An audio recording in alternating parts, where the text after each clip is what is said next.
E agora a gente muda de assunto, 7 horas e 12 minutos. Eu quero dar um alô para você que está conectado com a gente pelo Facebook do Portal A8. Muito obrigada pela audiência de vocês aí. E obrigada também você que está aqui na capital e no interior do estado. Acorda cedinho, toma o seu café quentinho com a gente, aí com o seu cuscuz, com o seu peixezinho assado. Tem gente que adora uma pichichica bem cedo. Vocês conhecem essa expressão? É bem comum no interior do Sergipe, aquele peixinho assado, pilombeta, que todo sergipano adora. 7 horas e 12 minutinhos e a gente muda de assunto para falar de algo muito sério. O Brasil é atualmente o 5º lugar no ranking internacional de casamentos infantis, de acordo com dados do Fundo Nacional para a Infância. E isso é muito preocupante porque muitas meninas que iniciam um namoro precocemente ou engravidam precocemente, partem para um casamento, elas têm ali toda a escolaridade comprometida e isso é ruim para o desenvolvimento de um país, para o desenvolvimento de um estado, de um município. Sobre isso, eu vou conversar ao vivo via Skype com a advogada de família, ativista dos direitos humanos e também conselheira fiscal do Instituto Ressurgir, que é uma organização sem fins lucrativos que tem um papel social de orientar principalmente as mulheres sobre os seus direitos. Então, eu vou dar bom dia para a advogada, a doutora Jane Clécia Farias. Obrigada pela conexão com a gente. Um bom dia. Esse dado é preocupante. O Brasil surge aí como o 5º país onde há maior ocorrência de crianças e adolescentes que enfrentam aí o casamento tão cedo e tão precocemente. Qual é o impacto disso? Bom dia. Bom dia, Tamires. Bom dia a todos que assistem, né, o Balanço Geral, a todas e todos. E realmente, Tamires, é uma coisa que a gente não percebe muito, né, de tanta evolução nas redes sociais, as informações, mas é algo que corriqueiramente acontece com as nossas crianças, com os nossos adolescentes. E esse impacto, ele visivelmente, ele já nos traz aí algumas situações, como, por exemplo, o baixo desenvolvimento, principalmente, Tamires, das meninas. Esse fator, ele afeta principalmente as meninas, muito mais a elas do que aos meninos.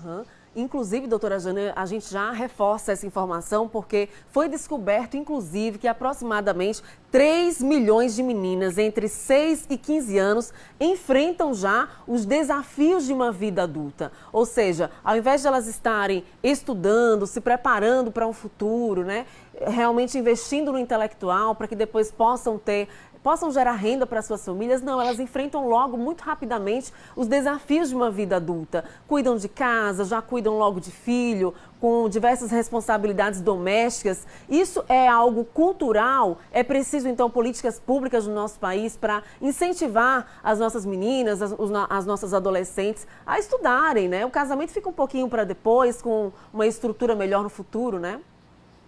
Com certeza, o fator cultural é o que mais prepondera nesse número, porque a gente ainda tem uma visão, né, totalmente patriarcal ainda de como se criar as meninas, né? Então elas sofrem mais. A questão da mulher, quem tem que ter obrigação com os filhos, quem tem que ter obrigação com a casa, de se não casar, né, fica mal vista, mal falada pela sociedade. Então isso começa desde da infância. Essa cobrança, esse posicionamento de algumas famílias, né, ou de uma maioria familiar ainda impõe isso às meninas e que transformam lá na frente mulheres sofrendo algumas consequências, como, por exemplo, mulheres que não sabem tomar decisões, precisam ter um companheiro para tomar essa decisão, ou mulheres que estão suscetíveis às violências. E aí é onde entra o trabalho social, né, de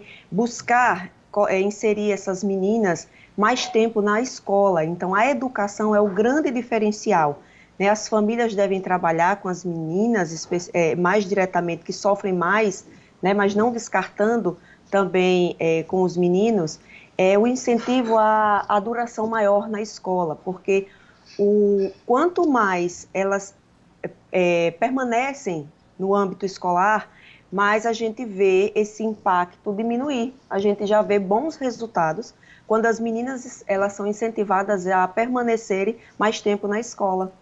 Doutora Jane, então a gente quer aproveitar que esse espaço é democrático, tem muita gente, muitas famílias acompanhando o Balanço Geral Amanhã nesse momento, então a gente está falando aqui com pessoas da capital, mas também nós chegamos aos lares no interior, nos loteamentos, nos povoados, onde às vezes o acesso à educação é muito mais difícil. E eu gostaria que você falasse com essas famílias nesse momento, pais, mães de meninas de 6, 7 anos, pré-adolescentes também. Qual a orientação nesse momento para essas meninas? Como educar essas meninas para um casamento realmente na faixa etária que é orientado e que não vai ocasionar prejuízos para a escolaridade e até para o futuro de independência financeira também dessas meninas que serão futuras mulheres? Com certeza, Tamires, obrigada demais por essa oportunidade de falar diretamente a esses pais que, mediante a criação dos seus filhos, independente do que acreditam ou não transfiram para essas crianças suas frustrações, né, suas decepções, busquem conversar. O diálogo é uma coisa muito importante. Se não sabem o que orientar, busquem se orientar para passar para os seus filhos, para suas filhas especificamente, que elas precisam estudar, que elas precisam estar inseridas, que elas não precisam só casar, que elas não precisam só, porque isso, além de um prejuízo emocional, psicológico, é um prejuízo no desenvolvimento. Nós que somos pais, nós também causamos riscos à saúde dessas crianças quando a gente busca não orientar ou não aceitar que a infância é um momento de desenvolvimento, de novas situações de vivência como criança e não de um relacionamento sério, muitas vezes já abusivo, porque geralmente esse casamento acontece quando é relacionado a uma menina e a um homem mais. Então, se coloca a criança em risco de saúde, uma fertilidade mais aguçada, ou seja, essa criança passa a virar uma mulher que vai gerar filhos sempre, uma desestrutura familiar, e os pais devem incentivar seus filhos a irem à escola.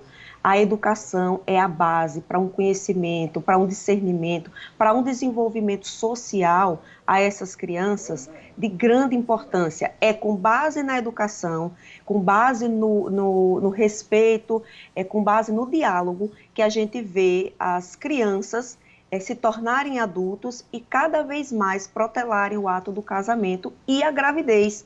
Né? Então, a base é realmente educacional e ela tem que vir das famílias.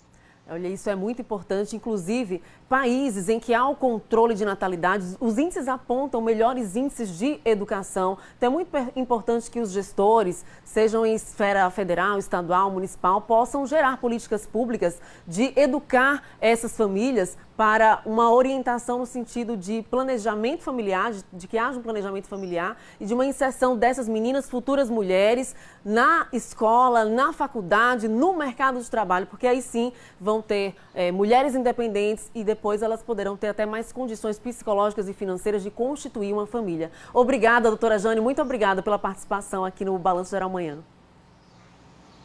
Eu é que agradeço a participação e estamos à disposição, sempre para ajudar a sociedade. Muito obrigada. Eu conversei com a doutora Jane Clécia Farias, ela que é advogada de família, ativista social pelos direitos das mulheres e também conselheira fiscal do Instituto Ressurgir, que é uma ONG que orienta mulheres acerca dos seus direitos.